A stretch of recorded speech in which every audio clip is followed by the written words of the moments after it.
Josephine. I won't leave you waiting in between. And the cigarette you bummed from me is almost burning out. You suck it till your fingers burn and then you throw it on the ground. Bienvenue sur le podcast Les enfants vont bien. Ici, vous entendrez parler de PMA à l'étranger, de GPA, de conception artisanale, d'adoption et de bien d'autres termes qui accompagnent les parcours de conception de nos familles.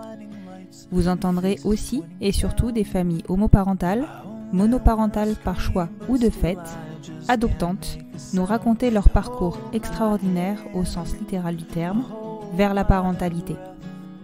Parce qu'en France, le chemin est bien avancé mais n'est pas encore abouti, je vous propose d'écouter des témoignages de nos quotidiens qui vont vous rassurer sur le fait que nos enfants vont bien.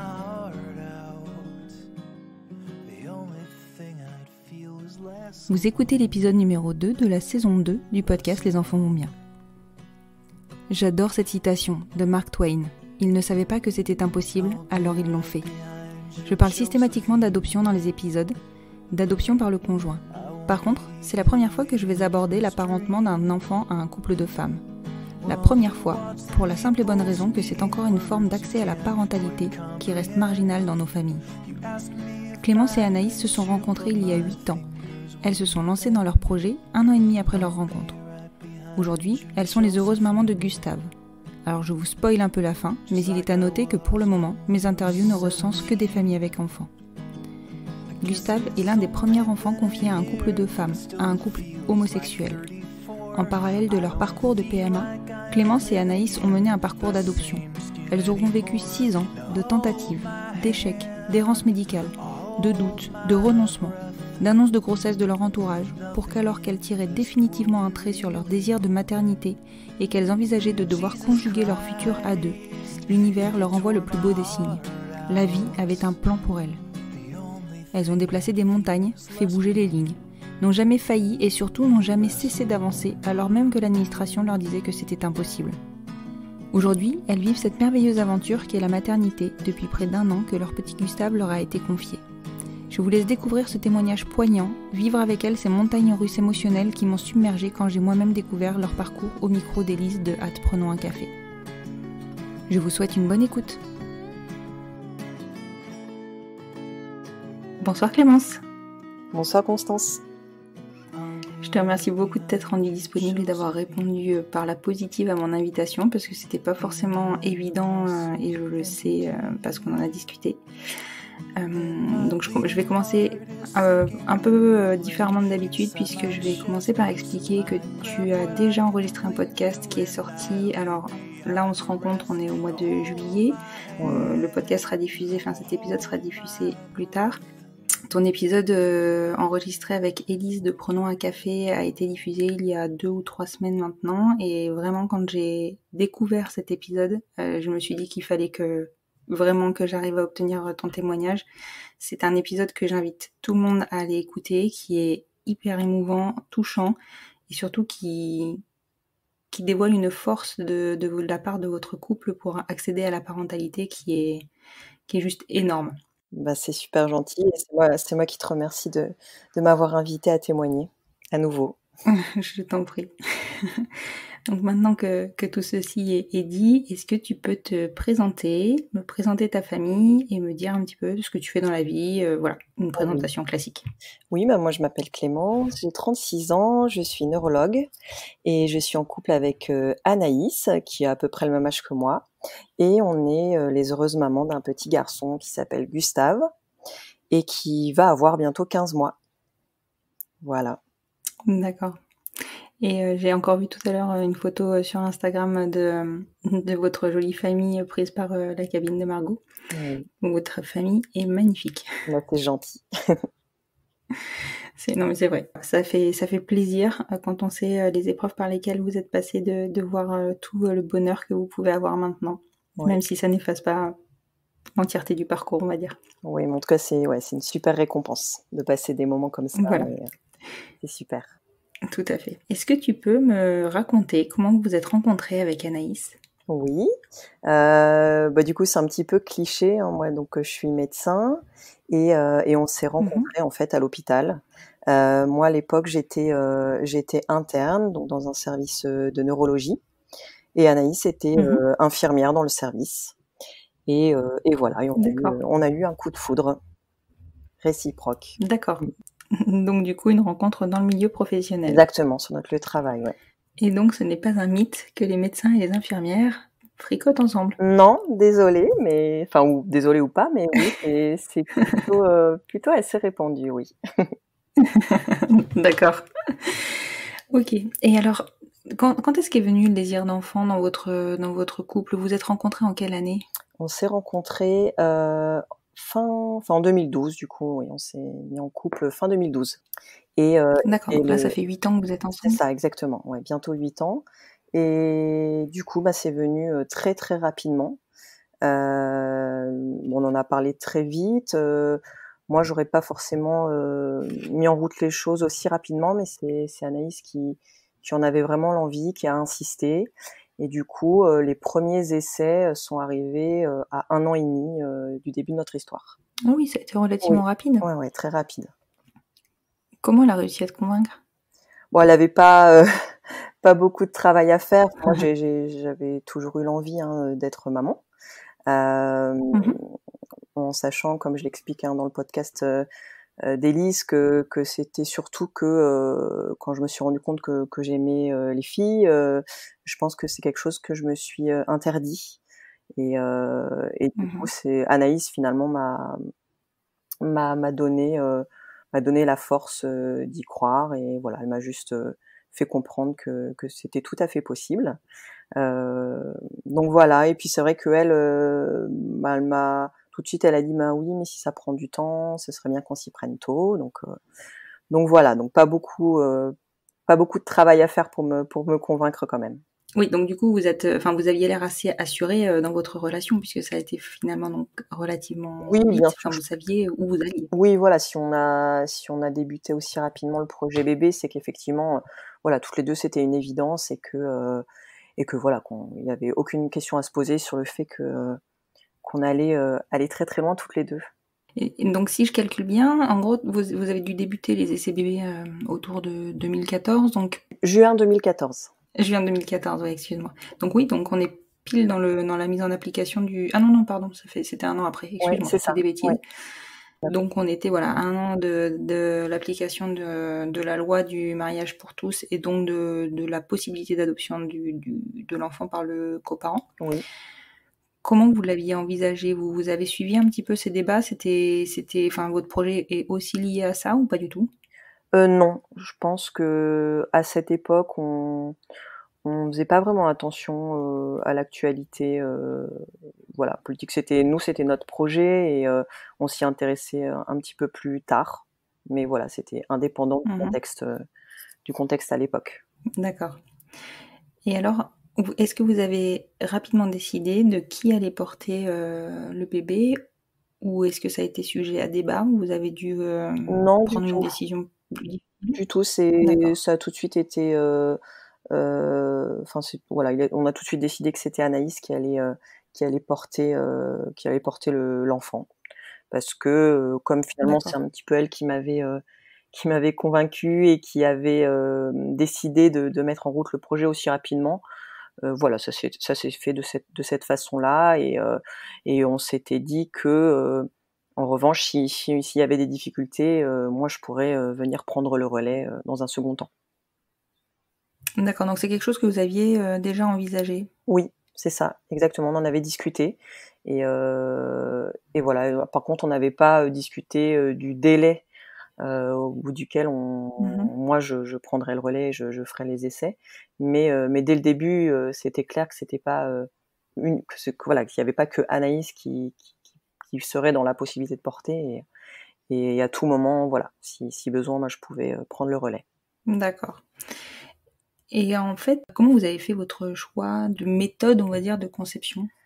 Euh, ben, alors il y a une petite partie de l'histoire. Alors on souhaite pas trop en discuter, mais au tout début, on a fait quelques inséminations artisanales. mais très rapidement, on a voulu médicaliser en fait les choses. Et on s'est beaucoup renseigné, enfin c'est surtout Anaïs qui gérait cette partie-là.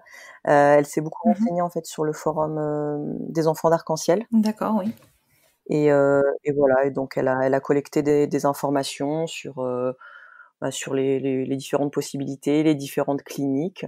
Et voilà, et très rapidement on a médicalisé en fait, on a médicalisé les choses. D'accord. Bon, après, c'est vrai qu'il faut préciser que vous êtes originaire de la région lilloise. En tout cas, vous habitez dans la région lilloise, Oui, peut-être pas d'origine, mais... oui, Donc forcément, je pense que par défaut et par par logique, vous êtes parti sur la Belgique. oui, c'est ça, D'accord. exactement, oui. Vous avez fait le choix de quelle clinique? Alors du coup, on a fait le choix de la clinique, qui est à Gand, une clinique de Gand qui s'appelle, AZ Saint-Lucas. D'accord. Ok. Voilà. Pareil, donc ça faisait partie en fait, du listing, du forum, des enfants d'Arc-en-Ciel. Et c'était voilà, comme c'est à 45 minutes de chez Oh nous, là ça là, nous c'est dingue. paraissait, un bon choix.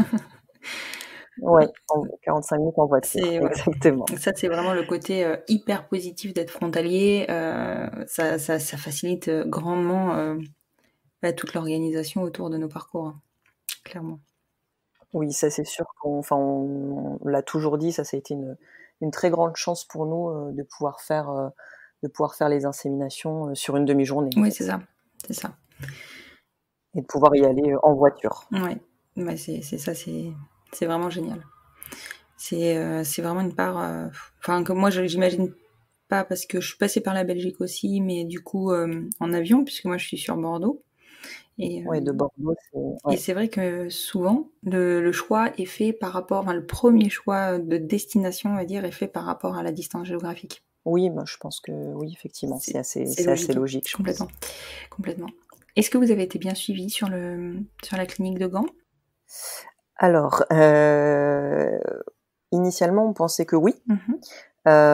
En tout cas, le premier contact, les premiers rendez-vous, ben, du coup que vous connaissez, hein, la psychologue, le gynéco, tout ça, ça s'est super Mmh. bien passé. On était, enchantés de l'accueil, voilà, on sentait que c'était, enfin ça semblait hyper naturel en fait, de recevoir un couple de femmes. Ça a été, voilà un point positif parce que c'est vrai qu'en France, c'était pas du tout ce contexte-là. Ouais. Donc le fait de se sentir, accueilli et finalement que ce soit un peu la norme là-bas, c'est super Mmh. agréable. Et l'entretien avec la psychologue était, très enrichissant. Donc les premiers contacts, très positifs. Mmh. Et même ensuite, les premières inséminations, nous on était plutôt contentes. On trouvait que ça se passait bien. Les gynécos, les médecins, paraissaient, connaître leur boulot. Mmh. Donc initialement, on était vraiment satisfaites de la prise en charge. D'accord. Et aussi au niveau financier, c'était, je pense pas hors de prix, puisqu'on payait, initialement moins de 400 € l'insémination, Ah oui, effectivement, oui. avec ensuite ouais, après ensuite donc il y a eu des augmentations, assez régulières, mais pour terminer entre 450 et 500 € l'insémination. Mais du coup, je pense que ils étaient assez compétitifs Oui, par rapport complètement, à d'autres cliniques. complètement. Ouais. Vous avez fait combien d'inséminations avant d'obtenir ou de ne pas obtenir de grossesse? Alors beaucoup, beaucoup, beaucoup. Mmh. Hem, pour Anaïs, en fait, si on compte l'ensemble des inséminations, y compris, celles qu'on avait faites avant, Anaïs a dû faire plus d'une vingtaine d'inséminations. Waouh!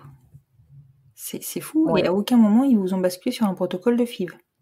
Alors je pense qu'ils l'ont abordé, mais sans vraiment du tout insister. D'accord. Je pense même que c'est nous, à un moment, qui avons mis, en fait, le sujet, sur la table. Mmh. Mais non, il y a jamais eu, en tout cas, enfin, il y a jamais eu de contrat dès le début en disant, voilà, au bout de 3, 4, 5, 6 inséminations, il faut arrêter, on basculera sur une FIV. Ça a jamais D'accord. été un discours comme ça. Et voilà. Et donc c'est vrai qu'à posteriori, c'est complètement dingue d'avoir fait autant d'inséminations. Oui. Ouais. Non, nous, on a été, enfin, voilà, avec le recul, bon, je pense qu'on referait pas ça, mais Tu on pouvais pas était savoir. complètement obsédés en fait. Oui. Et on avait du mal, je pense initialement aussi à lâcher sur l'idée de la FIV, sur l'aspect financier en fait surtout, je pense, Mhm. et sur la lourdeur en fait du protocole qui était pas du tout celle des inséminations, même des inséminations avec Steam. Donc pour Mhm. ces 2 raisons, c'est vrai qu'à chaque fois, en fait, on était dans le truc, allez, une de plus, ça sera probablement la bonne. Et en fait, une de plus, plus une de plus, plus une de plus, en fait, on arrive à plus de 20 inséminations. Ouais, et c'est énorme. Et comment vous avez géré l'échec? Parce que je pense que au bout de, enfin même déjà au bout de 2-3, c'est difficile. Alors au bout de 20, ça devait être très difficile. Au début, pas si mal que ça, puisque ça nous semblait relativement normal qu'on puisse échouer. Donc les premiers échecs, on rebondissait, on repartait de l'avant, on se projetait sur le cycle d'après. Mhm. Et après, c'est vrai qu'au bout de quelques échecs, ça commençait à être compliqué à vivre. Et très rapidement, surtout avec l'entourage, en fait, ça a été assez difficile. Oui. Surtout avec l'entourage amical et familial qui commençaient en fait à fonder leur famille. Oui. Ça Et c'est là, clair. ça c'est ce qui a été le plus difficile en fait, d'être confronté à la réussite des autres. Mhm. Il faut savoir que voilà, durant tout notre parcours, je pense qu'il y a des couples qui ont eu 3 enfants en fait, Oh là là. qui Ouais, ont concrétisé voilà 3 projets, parce que notre parcours a duré au total 5 ans et demi. Donc en 5 ans et demi, voilà, on a plusieurs couples d'amis ou de couples dans nos familles respectives qui ont eu 2 ou 3 enfants. ouais. Et ça, c'est vrai que ça nous est très, très, très, très mal de voir ces projets se concrétiser les uns après les autres et le nôtre s'embourber, en fait, stagner. Et Ah c'était oui, très, très clairement, parce que difficile. votre parcours au global a duré combien de temps? Donc 5 ans et demi. 5 ans et demi. Donc là, on parlait d'Anaïs qui Ouais. a fait voilà, une grosse vingtaine d'inséminations. Mhm. Et ensuite, il y a eu moi Mhm. qui ai fait des essais. Donc tout de suite des inséminations donc à Gand en fait, dans la clinique où on était. C'est eux qui vous ont Et proposé de changer de... non, Non? non, c'est nous qui avons pris la décision parce que Anaïs était épuisée en fait. Ouais, tu m'étonnes au Elle bout de était 20. épuisée, ouais, elle était épuisée, surtout psychologiquement, un peu physiquement, mais surtout psychologiquement. Donc c'est elle, à un moment, qui a dit stop là, j'arrête, et tu peux prendre le relais. D'accord. Oui, donc en fait, Voilà. elle t'a donné le feu vert, quoi. Exactement, exactement. C'est elle qui a décidé du moment où elle n'en pouvait plus. Ouais. Mais franchement, elle a été résistante, hein. Ah oui, non, mais moi j'ai toujours été hyper admirative, encore plus après quand moi j'ai vécu ce qu'elle a vécu. Mhm. C'est vrai qu'initialement moi j'étais observatrice, donc je vivais pas les insés, je vivais pas les stimes. Mhm. Et donc c'est vrai qu'à posteriori, pour avoir vécu la même chose, notamment l'estime, je me dis que ça a été une warrior, quoi. Je Ouais. suis hyper impressionnée de sa force et de son Ouais. courage. Oui, c'est sûr. C'est sûr parce qu'en plus de ça, en plus de tout ça, je pense qu'il faut aussi gérer la culpabilité de l'échec, de se dire que c'est son corps qui ne fonctionne pas et donc aussi du coup la Exactement. déception de l'autre. Oui, exactement. Surtout que en parallèle de tous ces échecs, du coup, on a essayé de comprendre en fait pourquoi ça fonctionnait pas. Parce que toutes les chances étaient censées être de notre côté. Bah oui. Et malgré tout, voilà, Anaïs n'est vraiment jamais tombée enceinte, donc il y a vraiment jamais eu un début de quoi que ce soit. Et donc, elle a fait tous les examens qu'on propose en cas d'infertilité, Mhm. et tout s'est avéré négatif. D'accord, donc ils n'ont pas réussi à mettre de Donc, mots sur son... non, D'accord. non, on n'a jamais eu d'explication, et du coup, voilà, c'est vrai que là, à partir de ce moment-là, Anaïs, voilà, comprenait pas et effectivement culpabilisait beaucoup. Voilà, pourquoi, qu'est-ce que j'ai fait de mal, et puis elle s'en voulait vis-à-vis de moi aussi, en disant que c'est elle qui faisait échouer notre projet et qu'elle était désolée. Mmh. Bon, bien sûr, elle y était pour rien du tout, mais Oui. effectivement, il y a eu cette culpabilité-là vis-à-vis de moi, en fait. Ouais, ce qui est compréhensible, mais ça n'a pas altéré votre couple ou ça y a enfin ça a joué? Non, alors si, forcément, bon, il y a eu quelques périodes un petit peu plus compliquées que d'autres, mais non, mais je pense qu'on a été quand même super solides. Et depuis le début, voilà, notre phrase c'était: «On est une équipe, on est une équipe», et on s'est toujours soutenus. Et non, je pense ça n'a pas altéré notre couple, ça l'a plutôt renforcé. Ouais, ça c'est quand ça Voilà, fonctionne dans ce sens-là, c'est génial. Enfin, c'est génial. ouais. C'est positif, on va dire. Non, non, on était, ouais, on était, ouais, une équipe, voilà, tout simplement. D'accord. Et donc du coup, passage de relais, c'est toi qui prends le relais. On Ouais, est en quelle année à c'est peu près, ça. tu sais à peu près situé? Bah, du coup, j'ai plus vraiment en tête, mais en gros, Anaïs a fait, un peu plus de 3 ans d'essai, je pense. D'accord. Ouais, Oh c'est là ça. là, mais c'est énorme. 3 ans, ouais, 3 ans, bon, avec, forcément quelques cycles où on n'a pas fait d'essai parce que vacances ou autre, mais voilà, au Mmh. total 3 ans et demi. Ensuite, il y a eu une, petite pause de quelques mois, où on s'est mariés. Donc je Ah. pense que durant 6 mois, ouais, durant 6 mois, donc il y a pas eu d'essai ni pour elle ni pour moi. Mmh. Et ensuite, juste après le mariage, c'est moi qui ai pris le relais. Donc là, du coup, je sais pas, en quelle année nous sommes, ça doit nous mener à, bah oui, bah si, je suis bête, l'année de notre Oui. mariage, c'est 2017. Oui, comment oublier?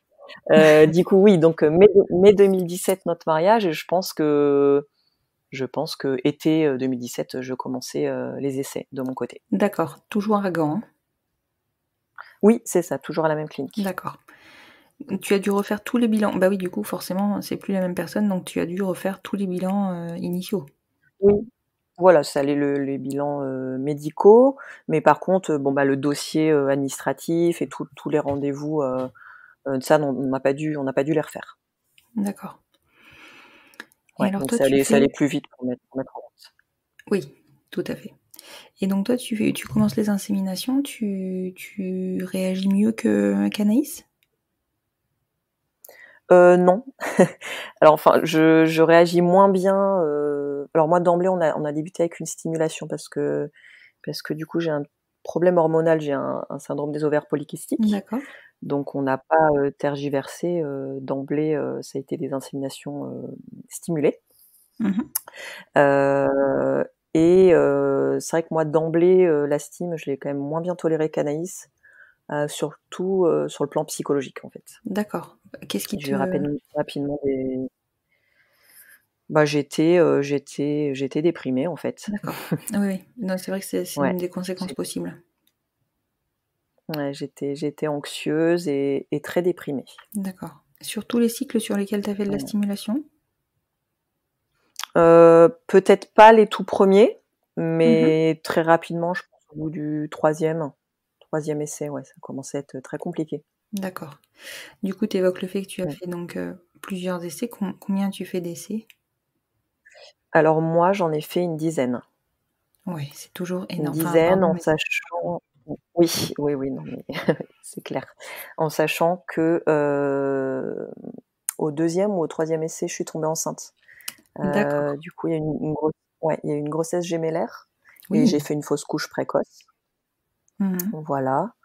Hem et du coup, ben, en fait, quand on tombe enceinte et qu'on fait une fausse couche, ben, je pense que c'est un peu pareil pour toutes les femmes. On Mmh. se dit: «Ben, ça a fonctionné», du coup, on a envie de recommencer rapidement et on se dit: «Ben, il y a pas de raison, ça va refonctionner, en fait». Oui, Donc à clairement. nouveau, voilà, on est partis, dans cette idée-là de se dire, bah, ça a fonctionné une fois, donc bah, on va recommencer, ça va bien finir par fonctionner. Oui. En plus, c'est vrai que bon, pour le coup, là, tu avais, bah, tu avais l'indice de la première grossesse qui n'a pas abouti. Exactement, oui. Ça a dû être difficile pour vous de vivre cette fausse couche. Oui, oui, oui, ouais, honnêtement, ça a été compliqué parce que c'est arrivé donc au bout de ça faisait déjà 3 ans et demi, 4 ans de parcours. Mmh. Donc déjà beaucoup de déceptions, beaucoup d'attentes, beaucoup d'investissements. Donc forcément, quand ça fonctionne, Bah oui, il y a énormément d'espoir, c'est ça. énormément de joie. Mmh. C'est décuplé Même par, si ça a été une fausse couche précoce, il y a eu quelques semaines où on s'est projeté. Mmh. Et du coup, ouais, ça a fait très, très mal. Ouais, enfin, je pense que C'était compliqué. ouais, je pense que bon, toutes les fausses couches de toute manière sont douloureuses, hein, mais là, dans la mesure où il y avait un parcours, enfin, il y avait un historique très dur avant, ça a dû être, ouais, la descente a dû être très difficile. Ouais, exactement. Mmh. Mais on s'est relancé très, très rapidement. D'accord. Oui, Je c'était une crois qu'on a volonté. laissé passer un cycle et on a repris, très, très vite après la fausse couche. D'accord. Et donc au total, ce que je disais, il y a eu une dizaine d'inséminations aussi, ouais. D'accord. Donc au total pour le couple, plus d'une trentaine. Plus d'une trentaine et donc sur, en gros, 5 ans de parcours. Du coup, alors moins, ouais, c'est ça, enfin non, 4 ans et demi ou 5 ans parce qu'après, du coup, on s'est quand même décidé à faire une FIV. Oui.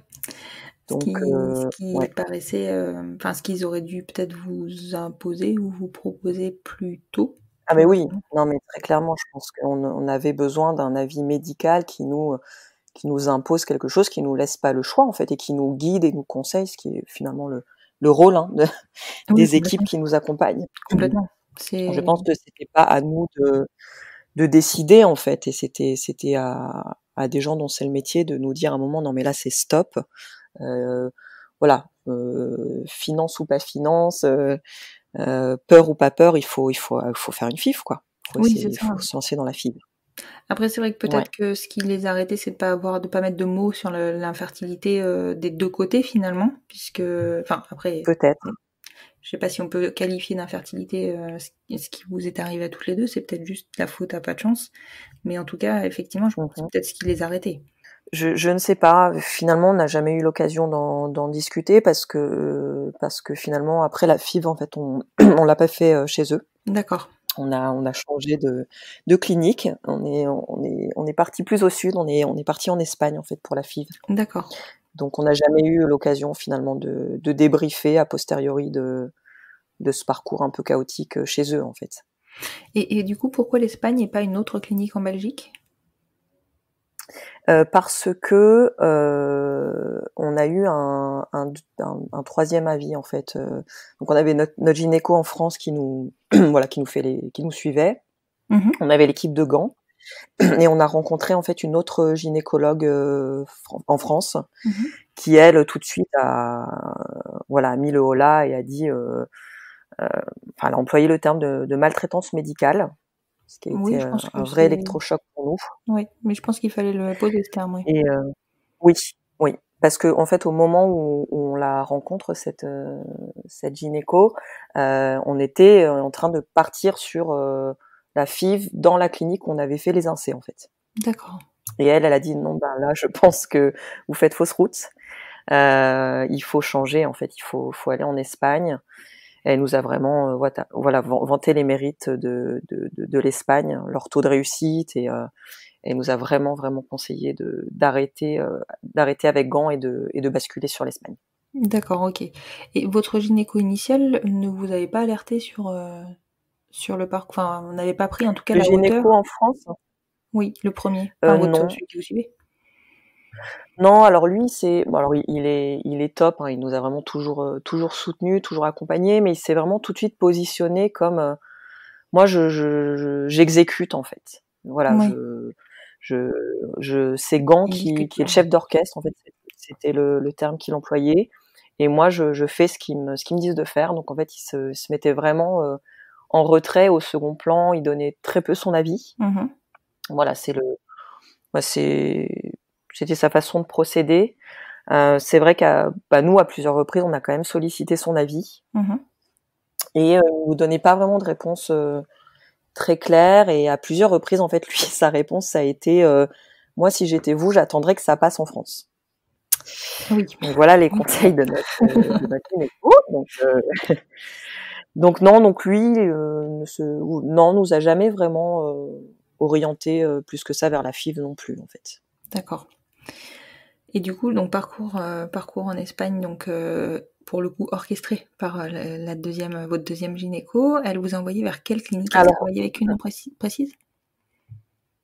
Oui, avec Eugine, en fait. Oui, tout à fait. Eugine, qui sont implantés dans plusieurs villes d'Espagne. Nous, on a choisi Barcelone parce qu'on aimait bien cette ville. Mais ouais, elle nous a orienté vers Eugine. Alors, je crois qu'elle nous avait proposé un autre nom de clinique. J'ai peur de me tromper, mais Ivy, non, c'est ça? Oui, ça existe, tout à fait. C'est une qui existe. Voilà, donc elle nous avait parlé des 2 cliniques. On a fait notre petite recherche sur Internet et on a choisi Eugine pour finir. D'accord. Et donc, vous voilà parti en Espagne avec, je suppose, votre dossier médical sous le bras? Oui, qui finalement était très pauvre, en fait.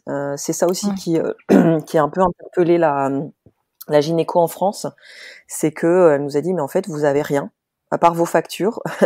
Vous avez rien à me présenter». C'est-à-dire que elle nous a expliqué que normalement, voilà, il devait y avoir des informations sur le sperme, la qualité du sperme, etc.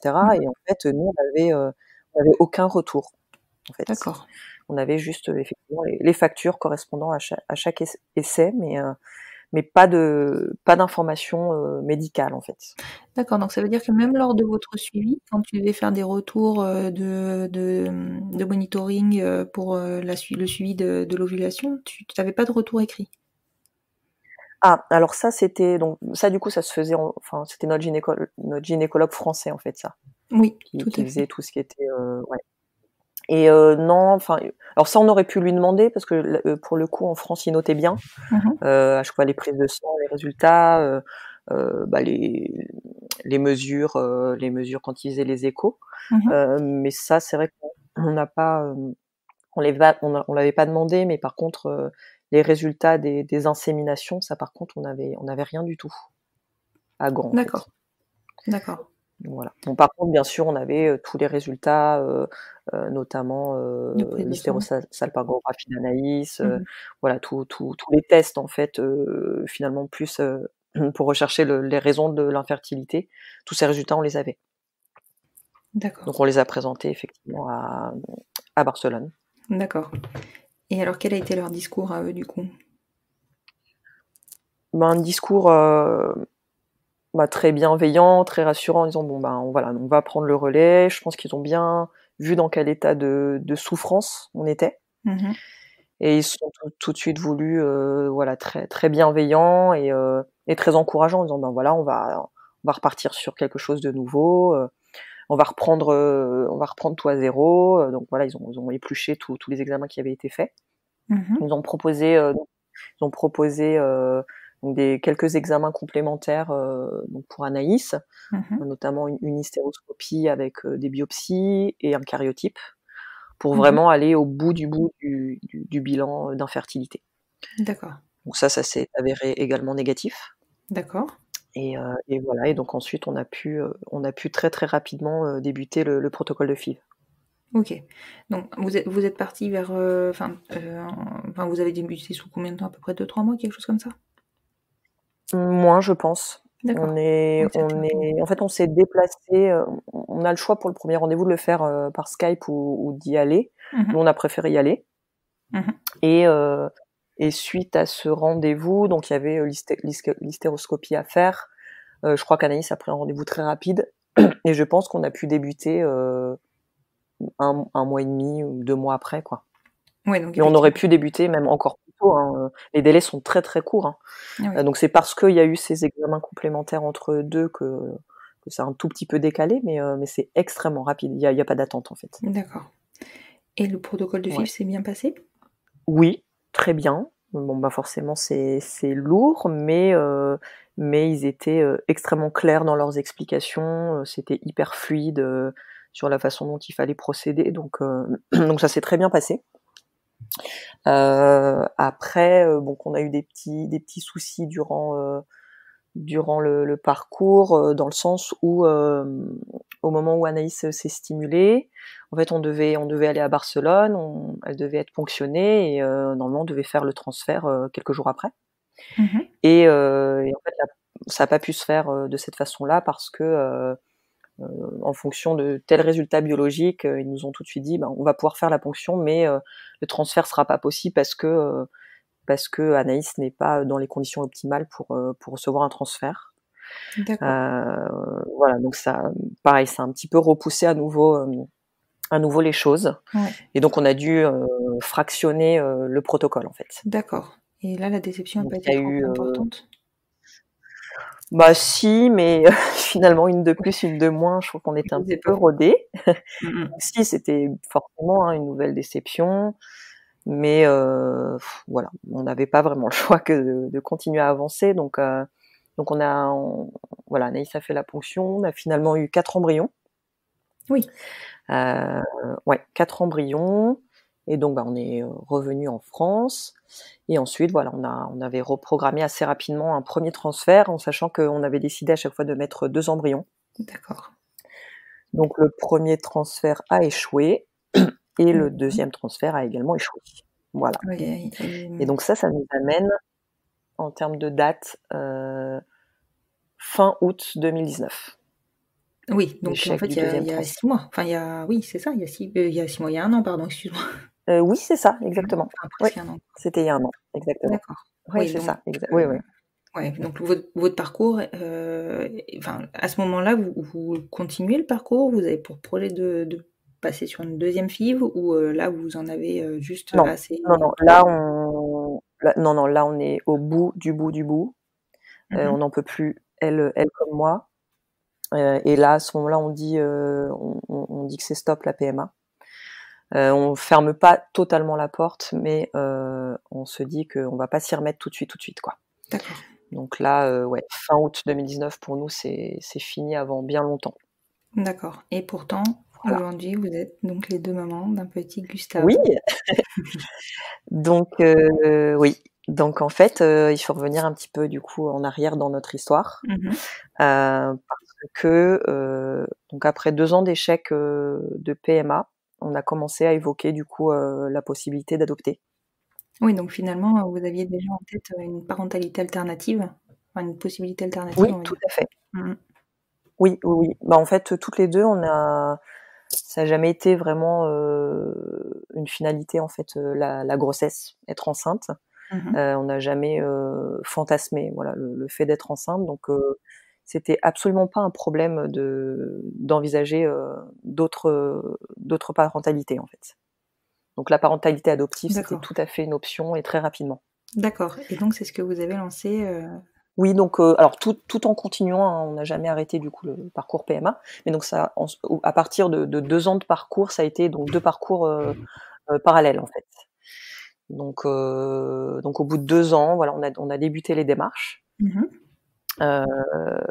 Et donc c'est le pourquoi de notre mariage, entre autres. D'accord, ok. Donc on a su très rapidement qu'il fallait être un couple marié pour pouvoir adopter en France. Pourtant, vous auriez pu adopter aussi en tant que femme seule. Oui, alors ça n'a jamais été une option pour nous parce qu'on voulait vraiment assumer de A à Z le fait qu'on adoptait en tant que couple. D'accord. Et en tant que couple lesbien. Et voilà, on voulait pas avoir à raconter des histoires. On voulait pas, quand le service social venait à la maison, cacher les photos. Donc non, d'emblée, on s'est dit, c'est soit notre projet de couple ou soit c'en est pas un, en fait. Oui, et puis c'est sûr que c'était important aussi pour avoir la reconnaissance de la deuxième maman a posteriori. Je pense que c'est plus délicat. Ouais, exactement. Donc non, donc tout de suite, c'était toutes les deux. Et alors, comment ça se passe? Enfin, vous avez pris des renseignements. Enfin, vous êtes orienté vers quoi? Comment? Enfin, c'est rare comme parcours. Des recherches. Oui, en fait, c'est des recherches internet. Donc très rapidement, on apprend que ça se passe par département. Donc je pense que chaque département a sa page web en fait, où il y a toutes les informations sur comment constituer son dossier. Donc voilà, quelles sont les pièces à fournir pour lancer le projet. Et donc la première partie, en fait, c'est l'obtention de l'agrément. Oui, tout à fait. Donc ça, c'est ouais. Voilà, donc ça prend donc entre 9 mois et 1 an. Où donc après avoir donné toutes les pièces demandées, il y a pas mal de réunions auxquelles il faut assister, des réunions d'information, donc qui sont parfois un peu une douche froide. Alors nous ça a été, mais notamment il faut savoir que ça on le savait pas tout de suite, mais que pour adopter un nouveau-né, il faut avoir moins de 42 ans. Donc nous on était largement dans les clous, parce que quand on a débuté, je pense qu'on devait avoir je sais pas, 32, 33, 32, 33 ans toutes les deux. Mais je sais qu'à des réunions d'information, on a vu des personnes s'écrouler en fait à l'annonce de cet âge-là. Ah oui. Parce que ouais, il y avait plein de couples, probablement du coup âgés de plus de 42 ans, qui avaient fait des demandes de nouveau-nés et qui du coup ne pouvaient pas en fait. Ah oui, oui, oui. Et oui, puis je suppose que ça c'est non négociable. Non, c'est non négociable. Ça, c'est des critères super stricts. D'accord. Donc c'est vrai qu'au fur et à mesure des réunions, il y a pas mal d'informations qui arrivent. Durant ces mois, donc en parallèle des réunions d'information, du coup, il y a pas mal de rendez-vous. Donc il y a un rendez-vous avec une psychologue, un rendez-vous avec un psychiatre, et un rendez-vous avec un médecin aussi, alors il y a une liste de médecins agréés en fait pour vérifier en fait qu'on est apte à être parent adoptif. Donc il y a voilà pas mal de rendez-vous à enchaîner, les réunions d'information en parallèle, et toute l'enquête sociale aussi. Oui, j'allais oublier, mais c'est quand même un point super important. Donc c'est la fameuse enquête qui permet d'avoir ce fameux agrément. Exactement. Ouais, eux ils font tout un compte rendu de tous nos échanges, un compte rendu de la visite de la maison. Donc c'est hyper précis, hein. Ils sont très très précis dans les questions qu'ils posent. Donc ça, il y a eu un rendez-vous dans les locaux, dans leurs locaux, le service social, et ils sont venus 3 fois à la maison. 3 fois? Waouh! Ouais, 3 fois à la maison. Donc déjà pour échanger, et oui, et puis donc ensuite pour matériellement aussi faire un petit peu le point sur où on vit, comment on vit, est-ce qu'on a déjà un petit peu anticipé l'arrivée d'un enfant, même matériellement, hein, ils nous posent des questions sur en gros la voiture, le jardin, est-ce qu'il y a une pièce pour l'enfant, voilà, tout ça c'est des éléments positifs en fait, si on est capable de les présenter. Oui, tout à fait. Bon, après je pense que tu peux aussi éventuellement préciser que tu as un projet de déménagement s'il y a un enfant qui arrive, si ton appart est Oui, tout petit. tout à fait, mais c'est vrai que quand on fait visiter la maison et qu'on ouvre la porte en disant ça c'est la chambre du bébé, c'est vrai que c'est plutôt un point positif, quoi. Oui, ça projette bien. Ouais, exactement. Et donc vous obtenez cet agrément? Oui, c'est ça. Donc ça a mis un petit peu plus de temps que d'habitude. Alors je sais pas trop pourquoi, mais en tout cas au bout d'un an, on a obtenu l'agrément. D'accord. Et sans difficulté du fait de votre couple qui... D'accord. Non, absolument pas. Alors clairement, pour l'obtention de l'agrément, il y a vraiment aucune difficulté. D'accord. Ça c'est de toute façon c'est dans la loi. Oui. Et donc ça, il y a aucun souci pour obtenir l'agrément. On est vraiment considéré comme un couple lambda. D'accord. C'est après que ça se corse, en fait. Oui. Et donc c'est quoi l'après l'agrément? Alors après l'agrément, l'après-agrément, en fait, surtout il faut pas du tout se reposer sur ses lauriers. Il faut surtout pas attendre, voilà, en se disant j'ai eu l'agrément, j'attends qu'on m'appelle. Donc c'est surtout pas comme ça qu'il faut fonctionner. D'accord, alors que c'est pourtant comme ça. Ouais, c'est comme ça qu'on l'imagine en fait, Voilà, mais c'est pas en pratique, c'est pas du tout comme ça qu'il faut l'aborder. En fait, il faut clairement montrer sa motivation. Il faut nourrir son projet en fait. D'accord. Donc nourrir son projet, c'est se renseigner tout le temps sur sur la parentalité adoptive, la travailler dans le couple, et la travailler au travers de manuels, de livres, de documentaires, de films, de séries, enfin tout ce qui peut avoir un lien de près ou de loin avec l'adoption. D'accord. Il faut également participer à des réunions, de nouveau, voilà, des nouvelles réunions, donc sur des thèmes plus ou moins variés. On a notamment, je me souviens bien de réunions où c'était en fait animé par, donc ça s'appelle La Voix des adoptés, et animé par des adoptés en fait, D'accord. devenus adultes, Mmh. mais des personnes adoptées qui du coup témoignent sur leur expérience. D'accord. Plus ou moins difficile, plus ou moins douloureuse. Oui.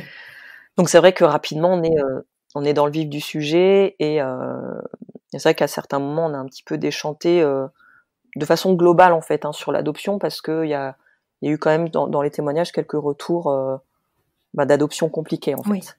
En sachant que ces retours-là, c'était plutôt pour des enfants qui ont été adoptés, plus Mmh. âgés. Parce que nous on a fait la demande pour un nouveau-né. Là c'était plutôt des retours, d'enfants, qui ont été adoptés, à des âges plus tardifs, et des adoptions, internationales. D'accord. Donc avec du coup la question aussi de la culture, et cetera. Mais donc c'est vrai que ouais, qu'il y a eu pas mal, de réunions un peu, qui nous ont pas mal questionnés. Bah oui, tu m'étonnes. Mais pour autant on a toujours continué, ça nous a jamais découragés, Oui, quoi. En tout cas sur la question de l'adoption et de la parentalité adoptive. faut aussi une sacrée force, hein, sur ce parcours-là, mental, pour pouvoir continuer parce que c'est vrai que l'impression qu'on en a en tout cas, c'est qu'il y a beaucoup, qu'on essaye beaucoup quand même de nous dissuader au bout d'un moment. Oui, exactement. Et ouais, c'est ce qu'on se disait avec Anaïs, c'est que c'est vrai que parfois on sortait de ces réunions, on était là: «Waouh! Ouais. Est-ce que vraiment on va continuer?» Mais après je pense que c'est important, hein, d'avoir ces retours-là et de pas du tout, fantasmer l'adoption, Mmh. et heu et voilà, de pouvoir se poser les bonnes questions, se remettre en question, mais effectivement, je pense qu'il y a beaucoup de couples qui baissent les bras Oui. au fur et à mesure du parcours, en fait. Ouais. Au fur et à mesure aussi que les années passent, hein, et qu'il y a rien qui se débloque, je pense qu'il y a pas mal d'abandon Oui, malheureusement. parce que c'est quoi le temps moyen d'une adoption entre le moment où tu as ton agrément? Alors j'ai pas vraiment de chiffre en tête parce que c'est assez compliqué, parce que, en fait, ça dépend aussi ce qu'on appelle la notice. C'est-à-dire, en gros, c'est le profil en fait d'enfant qu'on désire, enfin Mmh. qu'on demande à l'adoption, et en fait, chaque projet est extrêmement, différent d'un projet à Mmh. l'autre. Donc sur l'âge de l'enfant surtout. Est-ce que c'est une adoption, en France, pupille de l'État, ou à l'international? Est-ce que c'est des fratries? Hem, donc finalement, c'est difficile parce qu'il faudrait des chiffres pour, voilà, telle notice, c'est-à-dire, pour un enfant, pupille de l'État, nouveau-né, combien de temps il faut attendre, ou si on est OK pour adopter un enfant de 10 ans ou une fratrie. C'est vrai que les délais sont pas du tout les Ouais, mêmes, en c'est fait. sûr, c'est sûr. Donc j'ai pas de chiffre en tête, mais en tout cas, c'est plusieurs Mmh. années, ça c'est sûr, et parfois il y a souvent besoin de faire une deuxième demande d'agrément. Parce qu'il faut savoir qu'un agrément est valable 5 ans, D'accord, et au terme de ces 5 ans, si on s'est pas vu confier d'enfant, il faut refaire tout le parcours d'accord, pour, obtenir un nouvel agrément, d'accord. et donc il arrive que des couples, voilà, arrivent au terme de ces 5 ans et doivent refaire le parcours, et c'est seulement au terme du 2e agrément, enfin grâce au 2e agrément qu'ils Ah ouais, arrivent avoir à, un enfant. voilà, à devenir Mmh. parents. Mais en gros, le chiffre que moi j'ai retenu, c'est que 10 des demandes d'adoption aboutissent. 10%, c'est rien du tout. Voilà, 10. Alors tout le monde, tout confondu, hein, homo, pas Oui, tout à fait. homo, voilà, donc 10. À partir du moment où on débute et qu'on obtient un agrément, on sait qu'il y aura que 10 des personnes qui iront jusqu'au bout, en fait. D'accord, oui, donc c'est 10% entre abandon, de la part des parents et abandon et pas d'enfants disponibles, de la part de l'administration. Exactement. Mmh. D'accord. Ouais, exactement, ouais, 10. Et tout à l'heure, tu parlais de notice. Vous avez le choix, alors c'est horrible de dire comme ça, mais vous pouvez choisir, quel type d'enfant vous désirez, c'est ça? Oui, alors en fait, c'est un profil, donc alors la notice, donc c'est surtout l'âge. Mmh. Donc nous, on avait fait une demande pour un enfant entre, 0 et 3 ans. Mmh. Ensuite, donc on peut même préciser, si on veut, le sexe de l'enfant. D'accord. On peut préciser l'origine ethnique. On peut préciser le nombre d'enfants, parce qu'il y a des couples qui souhaitent adopter des fratries. Et il y a toute une partie très importante sur est-ce que on souhaite un enfant avec ou sans particularité. Donc, en gros, ça veut dire avec ou sans handicap. D'accord. Et en sachant que là, donc c'est extrêmement large la liste des handicaps. Et donc, quand on s'ouvre à la possibilité d'un enfant à particularité, il faut être extrêmement précis sur le type de handicap et de particularité, entre guillemets, qu'on accepte ou qu'on n'accepte pas. D'accord. Parce que moi, je le raconte souvent, mais on a su a posteriori, par exemple, qu'un souffle au cœur, c'est considéré comme une particularité et un handicap, en fait. D'accord. Un diabète, enfin voilà, nous des pathologies qui finalement nous semblent extrêmement légères. Alors je dis pas que le diabète c'est léger, mais en tout cas sur lesquels finalement ça n'aurait pas du tout été un frein. Mais c'est vrai que quand on me l'a présenté au début, c'est en gros vous cochez handicap pas handicap. Et nous, quand on entendait handicap, on se disait handicap, gros handicap, quoi, handicap moteur, qui va nécessiter des soins, un accompagnement, et probablement peut-être un développement qui sera pas celui d'un enfant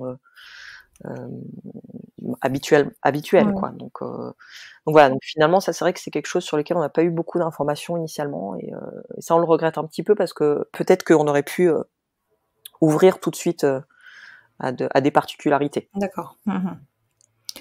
Voilà. D'accord. Donc voilà, donc c'est ça la notice, et en sachant qu'elle peut évoluer la notice. Donc à tout moment on peut demander à modifier des éléments de la notice. Et cette notice, est-ce qu'elle est parce que bon, je suppose que plus tu réduis plus tu resserres tes choix et plus tu réduis le nombre d'enfants, le nombre d'enfants disponibles. J'aime pas les mots que j'emploie. Tout à fait. Voilà. Oui, non, c'est vrai que c'est délicat, mais oui, c'est ça. On se comprend. Complètement.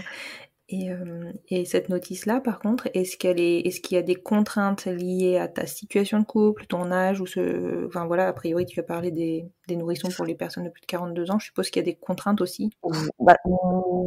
Non, moi je pense que la seule limite c'est ça. Je pense que c'est plus de 42 ans, on peut pas adopter de jeunes enfants. Après, je pense que j'ai pas en tête d'autres limites en fait. D'accord. Et surtout l'âge, voilà. D'accord. Ouais.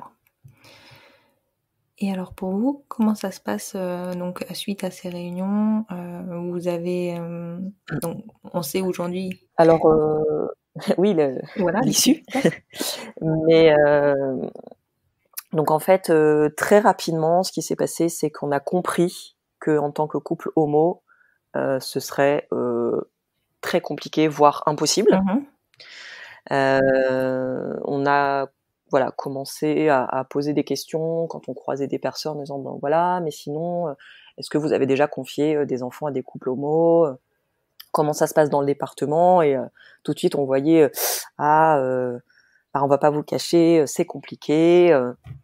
Donc voilà, on avait eu juste une notion qu'il y avait un couple de femmes qui avaient pu adopter un enfant, mais en sachant que cet enfant avait un handicap. D'accord. Et donc en tout cas dans le département du Nord, c'était le seul, a priori la seule adoption qui avait été validée. D'accord. Et à ce moment-là, je pense que même si on considère sur le plan national, je pense que ça se comptait sur les doigts d'une main ou de deux mains. Il y avait eu donc quelques adoptions d'enfants avec handicap ou d'enfants plus âgés ou des fratries. En tout cas, des nouveau-nés sans particularité, je pense qu'il y en avait eu très très très peu, et uniquement dans le département de l'Île-de-France. Oui. Et là, ça vous a pas découragé ou fait changer d'avis sur Alors si, forcément, on y croyait très très peu. Nous, ça nous semblait être complètement utopique, mais il y avait quand même une petite flamme, un petit espoir qui nous faisait dire qu'il fallait pas baisser les bras. Et puis je pense ce qui nous aidait aussi à pas être complètement découragés, c'est qu'en parallèle aussi on avait la PMA, donc à chaque fois on se disait si ça fonctionne pas, ça marchera, voilà. Oui. Si l'adoption ça vient pas, et ça viendra forcément pas. De toute façon, la PMA, ça va marcher, Oui, quoi. vous aviez les deux produits qui se contrebalançaient, en fait. C'est ça, exactement. Donc voilà, donc de toute façon depuis le début, on avait bien conscience que ça allait être très compliqué, voire mission impossible, mais on a continué. Et là par contre on a pris vraiment conscience que qu'on n'était pas du tout sur un même niveau d'égalité que les autres couples, c'est qu'il y a eu 2 expériences très douloureuses. La première, ça a été une conférence qui a été tenue par un neuropsychiatre de renom, vraiment quelqu'un de brillant, et qui s'est publiquement et ouvertement prononcé en fait sur l'adoption homoparentale. D'accord. En disant que lui, il s'y opposait, qu'il était absolument pas d'accord avec ça. Lors d'une réunion de... Alors en sachant que ouais, c'est ça, une réunion publique. Alors je sais pas, on était des centaines de personnes dans la salle, hein, donc des postulants à l'adoption, mais aussi des acteurs en fait, des personnes qui décident en fait de l'apparentement. Donc c'est des personnes qui choisissent tel couple pour tel enfant. Donc oui, et qui donc sont donc des décisionnaires qui étaient présents dans la salle. Et là on s'est dit mais c'est pas possible en fait. Et juste pour l'explication, enfin ce que ce neuropédiatre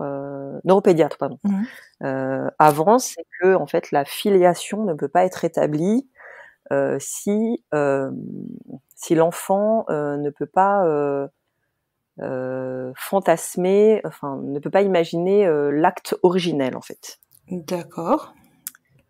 Bon, c'est particulier comme... Voilà, donc c'est ça son explication. D'accord.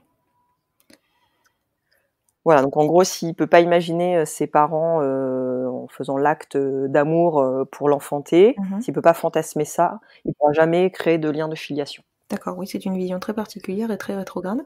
Voilà. Alors en sachant que du coup, pour lui, par exemple, une femme seule ou un homme seul peut adopter parce que cet acte originel, cet acte charnel peut être fantasmé parce que la place est laissée libre en fait. D'accord, oui, enfin bon, c'est quand même pas très cohérent. Voilà jusqu'où le raisonnement va. Oui, d'accord. Voilà, donc en tout cas c'était son discours, et ça pour le coup ça a été hyper violent. Oh bah tu m'étonnes. Parce qu'en sortant de là, moi je me suis dit bah voilà, même si les médecins s'y mettent, c'est bon quoi. On a 0 chance. Anaïs a balayé ce truc en disant on s'en fiche, on continue. Elle a une force de caractère incroyable. Oui, elle est incroyable. Par contre, donc voilà, le deuxième événement très douloureux, c'est que on a un couple d'amis hétérosexuels qui a débuté en fait le parcours un peu après nous. Donc je dirais le parcours d'adoption, 6 mois, 1 an après nous. Donc ils ont eu l'agrément un petit peu plus rapidement que nous, quelques mois moins, donc ils ont un peu réduit, on va dire, le délai qui nous séparait. Mais donc il se trouve que ils ont eu très rapidement un petit bébé. On leur a confié très rapidement un petit bébé, un petit garçon. Donc au bout de 1 an et demi après l'obtention de l'agrément, ce qui est extrêmement rapide. Oui, c'est clair. Donc ils nous ont annoncé ça. Donc forcément des sentiments mêlés, beaucoup de joie pour eux qui attendaient ça depuis très longtemps, mais aussi voilà beaucoup de peine pour nous. Bah oui, bien sûr. D'autant plus que voilà, on avait l'impression que bah voilà, ils étaient arrivés après nous et que ils réussissaient et concrétisaient leur projet avant nous. Oui. Donc ça c'était déjà difficile à accepter. Et en plus au moment où elle nous a annoncé, elle nous dit bah voilà les filles, je sais pas si je dois vous le dire, mais voilà, la psychologue qui nous a un peu encadrés dans notre parcours, on leur a parlé de vous, et en gros elle nous a répondu que bah faut pas que vos amis se fassent des idées parce que dans le Nord, tant qu'on a un papa et une maman, ce sera un papa et une maman. Ok. Voilà. Et alors donc là, voilà. Bah oui. Donc là on s'écroule. C'est clair. Là, il y a un mélange de tout, hein, comme d'habitude, de tristesse, mais surtout de colère en fait. Un sentiment d'injustice extrême. Oui. Et là, on peut plus nous arrêter, quoi. Là, on s'est dit, bon, ok, faut qu'on en ait le cœur net. Là, de toute façon, si effectivement ça mène à rien, bah, faut aussi qu'on arrête, quoi, parce que ça demande aussi beaucoup d'investissement. Oui, bien sûr. Donc de là, on a sollicité des rendez-vous. Donc on a sollicité un premier rendez-vous auprès de bénévoles d'une association voilà, qui est hyper impliqué, hyper connu dans le domaine de l'adoption. Mhm. Et moi, voilà, on est arrivé au rendez-vous, et moi, d'emblée, j'ai posé la question, voilà, est-ce que notre projet en tant que couple homo aujourd'hui, selon vous, dans le département du Nord, est viable? Est-ce que c'est utopique? Est-ce que c'est pas utopique? Et là, tout de suite, ils nous ont répondu, revenez dans 20 ans. Dans 20 ans, d'accord. Voilà. Comme ça. Donc, ils nous ont répondu, donc en gros, ouais, le département n'est pas prêt, revenez dans 20 ans. Voilà, donc réponse au moins très honnête et très claire. Oui, au moins, oui.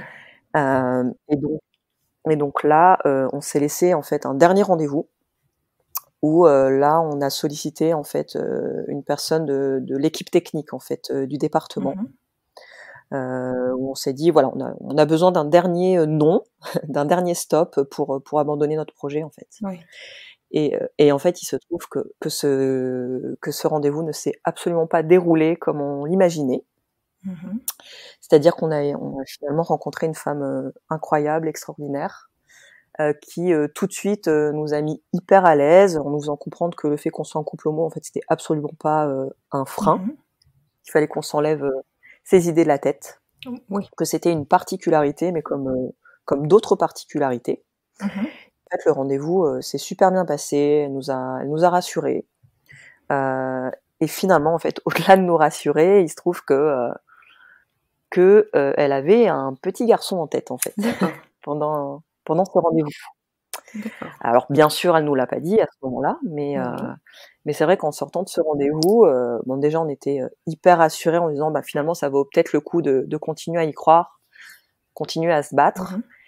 Et c'est vrai qu'on avait ressenti, en fait, au moment de cet échange, Anaïs comme moi, des choses, voilà, des choses un peu concrètes. C'est vrai qu'elle nous posait des questions très précises sur comment on avait travaillé notre parentalité, mais est-ce que on serait prête là à accueillir un enfant? Est-ce qu'on est ok pour faire une attestation sous l'honneur, de se rendre disponible 6 mois pour accueillir un enfant?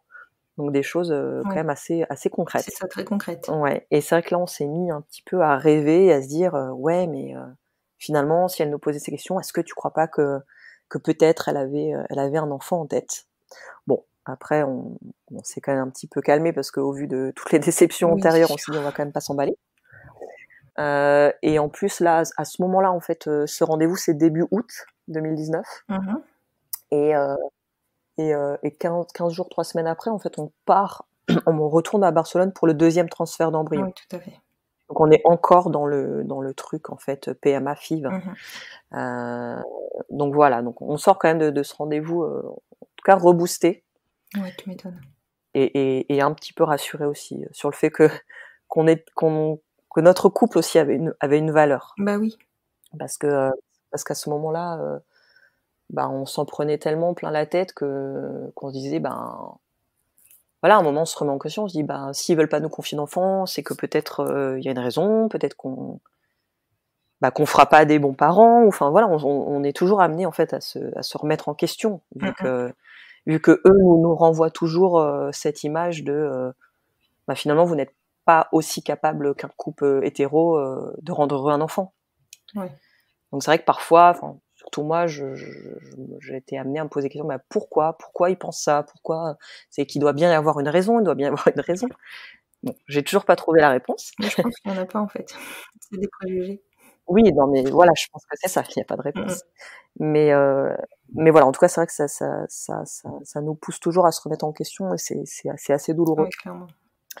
Mais en tout cas, voilà, pour la première fois depuis bien longtemps, cette femme nous a redonné confiance, voilà.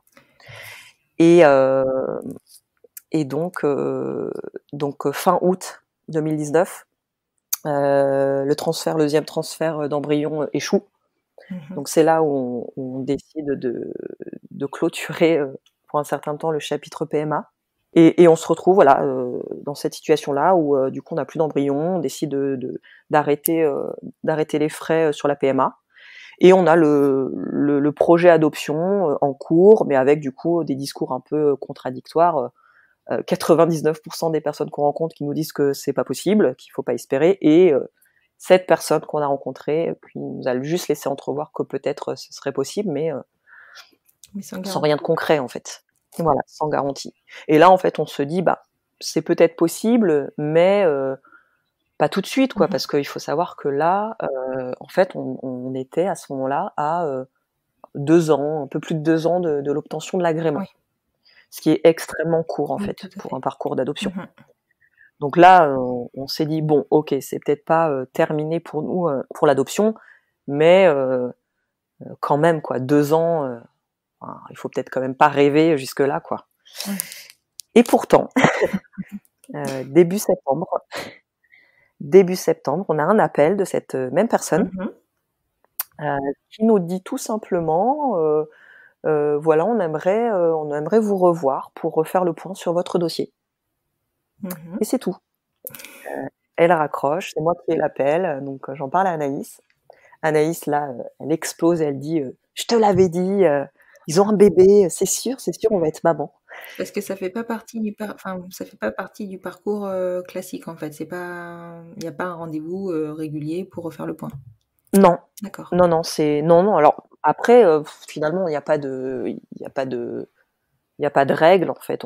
Finalement, en fait, on sait pas vraiment comment ça se passe, parce que, alors, on avait quand même l'exemple du couple d'amis qui avait réussi à adopter quelques mois auparavant, mais on savait pas vraiment, en fait, comment ça se passait quand un projet se concrétisait.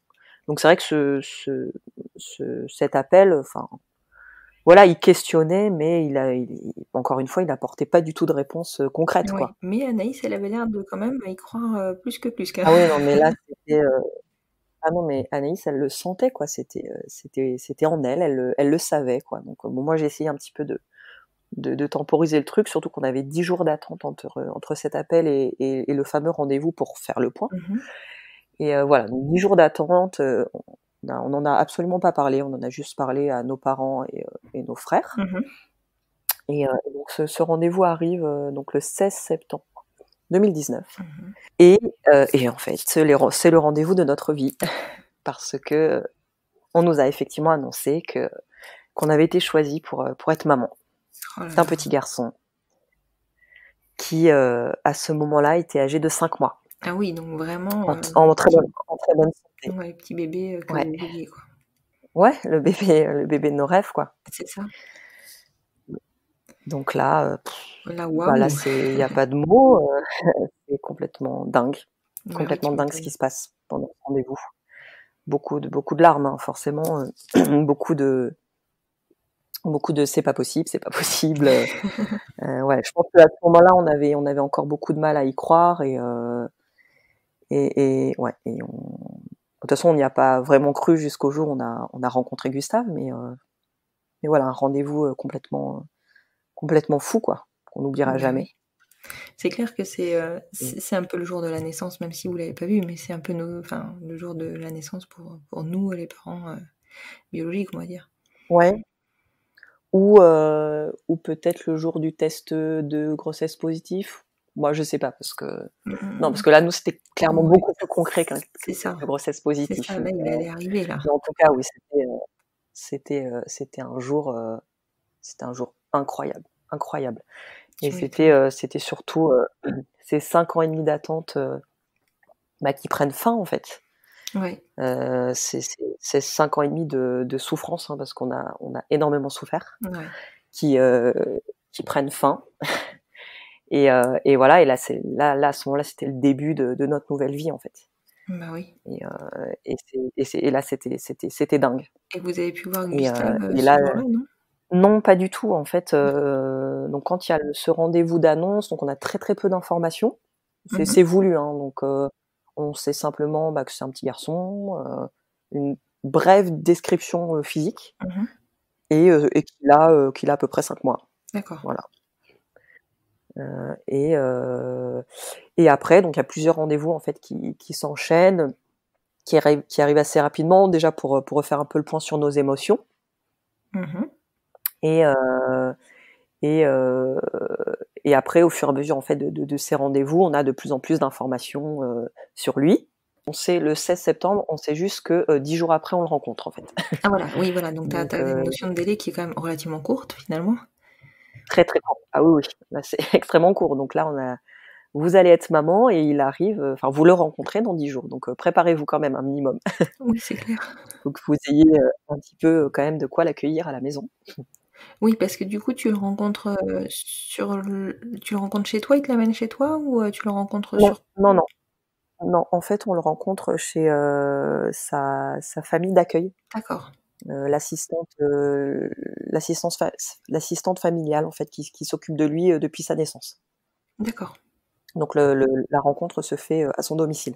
d'accord. Alors a priori, ça dépend des départements, parce que là j'ai eu un retour d'un couple qui est adopté dans un autre département, pas un couple homo, mais un couple hétéro, Mmh. et a priori, dans certains départements, les enfants sont en pouponnière. D'accord, oui. Et du coup, voilà, donc les protocoles sont différents en fait d'un département à l'autre, Mmh. mais en tout cas dans le Nord, c'est comme ça que ça fonctionne. D'accord, Donc la rencontre se fait voilà au domicile de la nounou en fait. Nous, elle se fait appeler nounou, on l'a toujours appelée nounou. d'accord. Donc ça c'est le 27 septembre. Donc ouais, c'est ça, C'est hyper court. un peu plus de 10 jours après. Ouais, c'est super court et en sachant que 48 heures avant cette rencontre, on a un petit album photo. D'accord, On oui. a 5-6 photos de lui D'accord, depuis sa naissance jusqu'à aujourd'hui, en fait, jusqu'au jour où on le rencontre. d'accord. Donc on a finalement on met un visage sur lui que tardivement en fait. Donc pendant Bah 8 oui, oui. jours, on se l'imagine en fait. Mmh. Et, et donc on a un petit album photo et on nous donne aussi son prénom de naissance. Mmh. Et c'est là où on fait le choix de garder ce prénom ou de changer. Voilà, de choisir D'accord. notre prénom. Nous, on a fait le choix de changer, donc de le prénommer Gustave. Mmh. Mais pareil, voilà, on sait dans un second temps comment il a été prénommé à la naissance. D'accord, oui, oui. Voilà. Et donc? Et après, donc à partir du jour où on le rencontre, bah déjà c'est fabuleux. Enfin, j'ai pas trop de mots en fait. Forcément. C'est ouais, il y a tout qui se mélange. On a encore du mal à réaliser, je pense, quand on le rencontre. Forcément, on trouve qu'il est magnifique, Forcément. que c'est lui et que c'est pas un autre et que c'est lui qu'on attendait, c'est lui qu'on a attendu pendant 5 ans et demi en fait. Oui. Et là, on essaye de trouver un peu du sens à tout ce qui s'est passé avant. Pourquoi la PMA ça a pas marché? Pourquoi la FIV ça a pas marché? Et aujourd'hui encore, on aime se dire que c'est parce que Gustave il nous attendait. Et je pense que ça nous aide aussi à apaiser la douleur. Ah oui, complètement. En tout cas, il se présente à vous, pile quand, vous tournez la page de la PMA. Oui, ah oui, ben, est-ce que c'est un hasard? Je sais pas, mais oui, c'est complètement étonnant. Enfin, ouais, c'est fou. Ouais. Au moment où on dit on arrête, et ben il arrive quoi, dans Ouais, les 15 jours qui suivent. c'est ça. On a l'appel 15 jours après. Donc je sais pas si c'est vraiment un hasard. Je pense qu'il vous a choisi ce petit bonhomme. Ouais, je pense qu'il doit y avoir quelque chose de cet ordre-là, ouais. C'est incroyable cette rencontre et ensuite, en fait, à partir du moment où on le rencontre, on retourne tous les jours, en fait, chez la nounou pendant une petite semaine Mmh. pour, faire ce qu'on appelle la semaine d'adaptation Ouais. où on apprend à se connaître. On apprend aussi à voilà, à savoir comment il fonctionne, quelles sont ses habitudes alimentaires, son bain, son sommeil, voilà donc et donc progressivement, la nounou, en fait, nous passe le relais. Mmh. Et je pense aussi, c'est le moment où la nounou doit faire un travail, de détachement en fait, de cet enfant parce que c'est pas évident du tout pour elle. Mmh. Voilà donc pendant une semaine de 9h à 18-19h, on est chez elle Mmh. et elle nous passe le relais et petit à petit elle s'efface en fait. D'accord. Elle s'efface et le 3 octobre, c'est elle en fait qui l'amène à la maison. D'accord. Voilà. Elle vient avec lui et elle lui présente, son chez lui en fait, sa maison, son Mmh. foyer et voilà, elle lui parle beaucoup, elle lui explique beaucoup les choses Mmh. et quand elle sent que le moment, est venu, elle s'éclipse Ouais. et là, voilà, notre vie à 3 débute vraiment, le 3 Oh là là, octobre ça a 2019. dû être fabuleux. Ouais, c'était c'était fou, fou, fou. Ouais, tu C'était m'étonnes. beaucoup, beaucoup, beaucoup de joie, beaucoup de Ouais. joie. Beaucoup de soulagement aussi de mettre tout ça derrière nous et et d'aller vers C'est l'avant, ça. quoi. Et de construire votre parentalité. De débuter notre nouvelle Ouais. vie. Exactement, Et ça a dû être exactement. intense aussi pour l'organisation parce que du coup vous avez dû annoncer à vos patrons l'une ou l'autre que une des deux prenait un congé d'accueil pour l'enfant. Ouais, exactement, donc c'est c'est très brutal. Ouais. Et donc c'est Anaïs, en fait, hein, qui a pris, dans un premier temps, donc quand on adopte, on a le droit à un congé adoption, Ouais. donc qui est pris, par l'un des 2 parents ou qui peut être partagé, Mhm. en sachant que si on le partage, ça rajoute un petit délai supplémentaire. Ouais. Mais si on ne le partage pas, c'est 10 semaines. D'accord. Donc en fait, c'est l'équivalent du congé Exactement. maternité à partir de la naissance de l'enfant. D'accord. Mhm. Donc 10 semaines de congé adoption et ensuite il est demandé par le service de l'adoption d'être au total 6 mois, avec l'enfant. D'accord. Donc du coup Anaïs a enchaîné, sur un congé parental. Mhm. Donc effectivement, ouais, elle a annoncé ça, et puis, 5 jours après, elle était plus là, quoi. Vos patrons savaient que vous aviez ce projet-là? Oui, D'accord. toutes les 2, oui, bien sûr, parce que de toute façon, au moment où on a fait, on faisait les PMA, on devait s'absenter, et cetera, donc on a expliqué un petit peu le projet. D'accord. Donc oui, enfin, c'est surtout, oui, ses collègues et sa cadre étaient au courant, donc Mhm. c'était, c'était quand même une surprise, Oui, mais une bonne surprise. mais elle l'avait quand même, voilà, et elle l'avait déjà un petit peu évoqué, donc voilà. Et de mon côté, encore une fois, je pense qu'il y a pas vraiment de hasard. Mhm. Il se trouve que j'avais démissionné, en fait, de mon poste, de neurologue, à l'hôpital Mhm. pour, m'installer en libéral, en novembre 2019. Ah oui.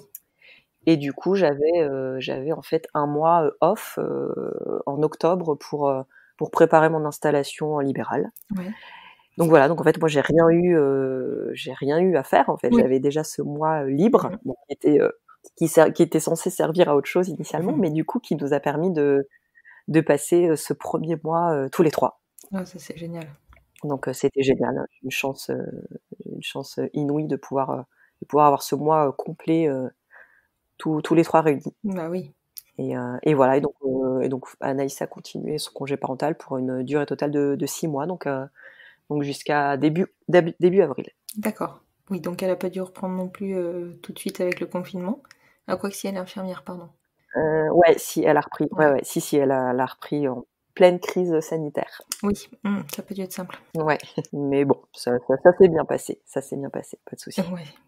Et donc aujourd'hui, ça fait donc 8 mois que Gustave est avec vous. Exactement, ouais, ça fait 8 mois et on continue à apprendre, la vie à 3, Ouais. mais c'est génial. On adore cette vie de maman. Mhm. Encore une fois, Gustave, c'était, le petit garçon, qu'on attendait vraiment. Oui. Je dis, toujours que, si on m'avait demandé, de décrire ou de dessiner, le bébé de mes rêves, il aurait ressemblé à Gustave trait pour trait, Bah, quoi. c'était lui. Physiquement et dans le comportement, quoi, donc c'est vrai que ça le fait, quoi, tous les 3, c'est une évidence, en fait. Ah, ouais, ça se voit, Il hein, a ça se vraiment voit. trouvé sa place, tout de suite. Je pense qu'il est super épanoui. Il est super épanoui et c'est un vrai bonheur de le voir, évoluer et d'être aussi heureux, en fait. Ouais. C'est génial, Ouais, tu m'étonnes. Ça c'est fait génial. chaud à notre cœur de maman, ce genre de choses. Ouais, non, en tout cas, c'est une aventure et une expérience, extraordinaire, l'adoption. Mhm. On pensait pas vivre des choses aussi fortes, vu que déjà on pensait pas que ça aboutirait. Mais c'est une expérience, unique, vraiment. Ouais, Et ça vaut vraiment le coup de se de faire tout battre. ça. Et j'ai une question Ouais. purement technique, mais quand ils te remettent le bébé, est-ce qu'ils te remettent vos papiers de famille en même temps? Non, alors on a son acte de naissance, Mhm. mais avec du coup son identité, initiale. D'accord. Et toi, tu dois faire toutes les démarches d'adoption derrière? Voilà, D'accord. c'est ça. Donc là, on est encore en cours, hein, on n'a pas encore adopté, Gustave. Mhm. Donc dès le début, il faut monter un dossier, hein, assez lourd, Mhm. qui part au tribunal de grande instance. Mhm. Et là, donc on est toujours en attente de l'adoption plénière, en fait. D'accord. Oui, donc c'est En bien. sachant que ça a pris, du coup là, du retard avec le confinement, tout ça. Mhm. Mais non, au début, nous, on est un peu considérés comme une famille d'accueil. D'accord, oui. Et il faut aussi quand même qu'il y ait, qui vérifie que ça se passe bien aussi chez nous, que la mise en relation se passe bien et que voilà. Donc il y a malheureusement des échecs d'apparentement, donc rarement sur des petits, mais il y a on a entendu quelques histoires d'échecs d'apparentement, donc c'est pour ça aussi que l'adoption n'est pas prononcée immédiatement. D'accord. Il faut vérifier quand même que les choses se passent correctement. Ouais. Et vous vous faites accompagner d'un avocat pour l'adoption? Non, pas du tout. D'accord. Non, il n'y a pas besoin. D'accord. Ouais, juste le dossier au tribunal de grande instance. Donc c'est complètement différent de l'adoption du coup, on est 2 mamans avec une maman qui a porté l'enfant, c'est différent. Oui, c'est complètement différent. Là, tout on à est fait. vraiment d'emblée, voilà, parent numéro 1, parent numéro 2, voilà. Donc c'est le côté, on va dire, positif, je trouve, Oui.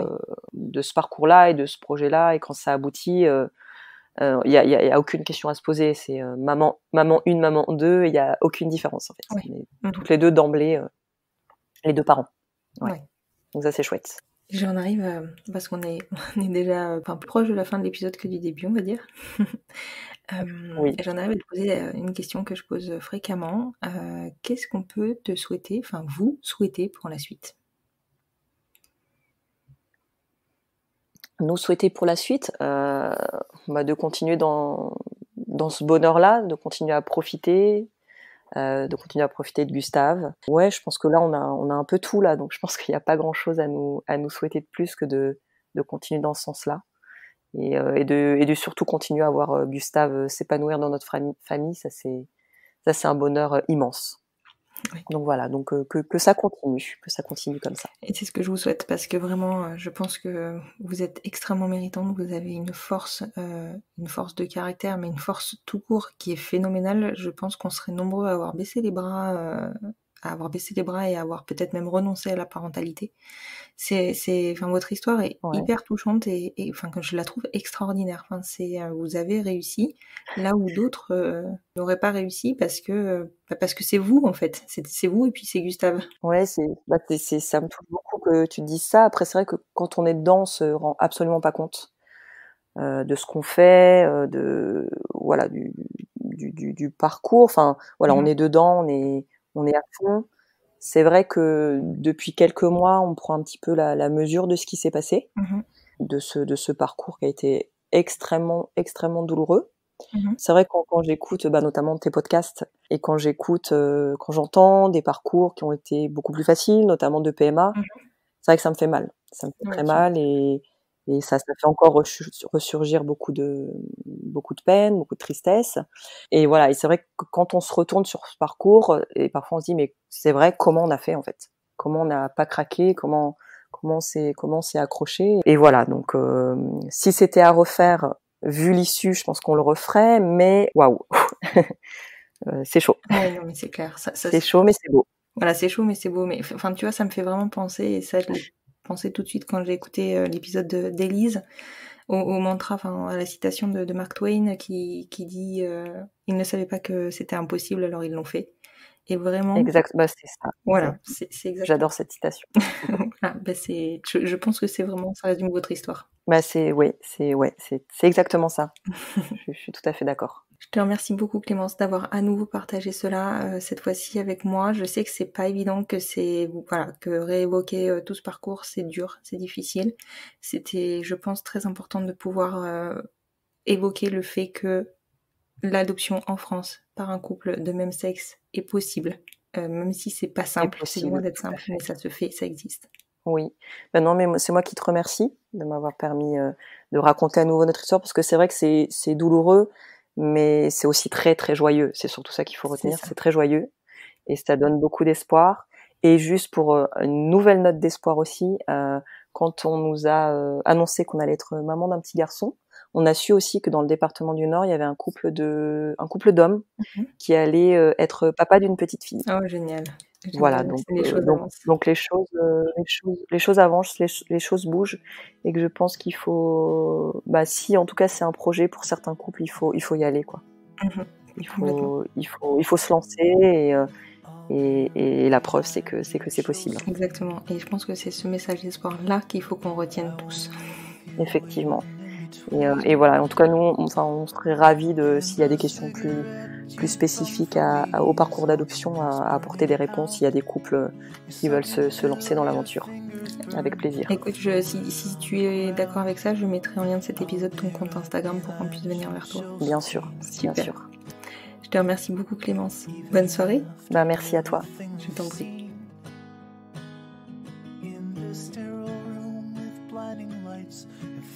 Et voilà, c'est la fin de cet épisode. J'espère qu'il vous aura plu, et si c'est le cas, n'hésitez pas à soutenir le podcast en lui mettant 5 étoiles sur votre plateforme d'écoute, et plus particulièrement sur Apple Podcast, afin de lui donner plus de visibilité. N'hésitez pas à le partager et à le faire découvrir. Plus nous gagnerons en visibilité, plus nous aiderons d'autres familles à se construire, et ainsi nous normaliserons les nouveaux schémas familiaux. Peut-être aurons-nous aussi la chance de pouvoir rassurer et montrer la voie aux nouvelles générations. Vous retrouverez en note de cet épisode le compte de Clémence ainsi que les jolies photos de la cabine de Margot. Je vous souhaite une très belle fin de journée et vous dis à dans 15 jours pour écouter un nouvel épisode du podcast Les enfants vont bien.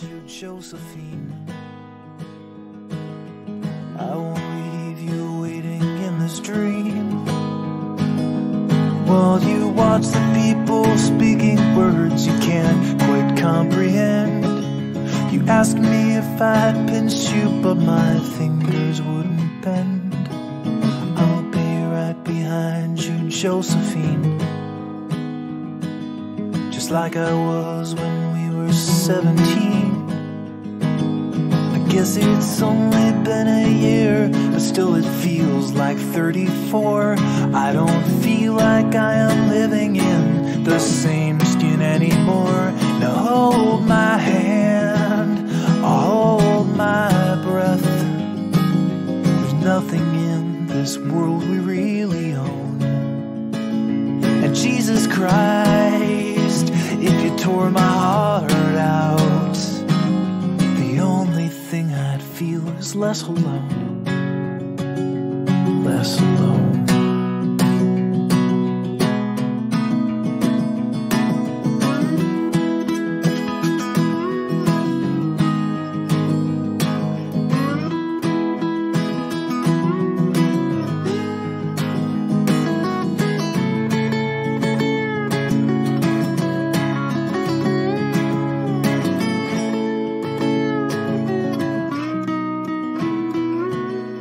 I'll be right behind you, Josephine. Even when my soul's an amputee, and my bleeding heart is sinking in the lake inside my chest. So I grab what I can cling to and I leave behind the rest. Now hold my hand, I'll hold my breath. There's nothing in this world we really own. And Jesus Christ, if you tore my heart out, the only thing I'd feel was less alone.